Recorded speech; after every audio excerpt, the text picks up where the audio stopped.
गणेश र म पोल्यान्डदेखि हङ्गेरीसम्मको यात्रामा छौँ।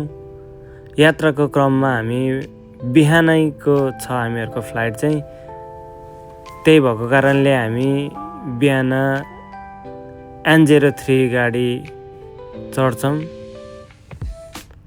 वार्सवा स्कोत्निया झर्छौँ। त्यस पछाडि आरियल चढेर मोडलिन जान्छौँ। स्कोत्नियाबाट 40 मिनटको यात्रा पछाडि ट्रेनबाट झर्छौँ।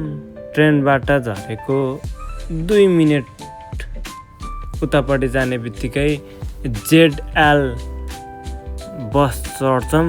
ZL चढ्ने बित्तिकै एयरपोर्ट पुगिसक्छौँ। यो ड्युटी फ्री हो। ड्युटी फ्री चाहिँ सानो छ।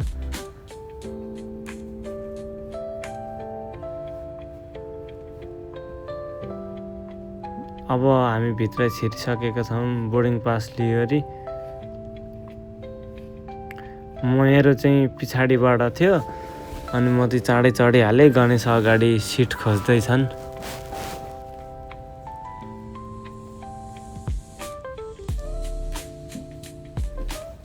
अब आकाशबाट हङ्गेरीको रमणीय दृश्य देख्न सक्नुहुन्छ।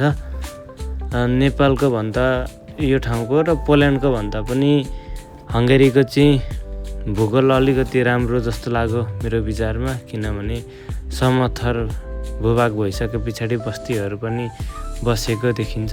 अब हामीहरूको ल्यान्डिङ समय भइसकेको छ। यो हुने क्रममा हामीले नेपाली दिदीहरूसँग पनि भेट भएको थियो। अब हामी बाहिर टर्मिनल आइसकेका छौँ। एयरपोर्ट धेरै नै राम्रो छ यो चाहिँ। अब एयरपोर्टदेखि बाहिर निस्किसकेको छौँ।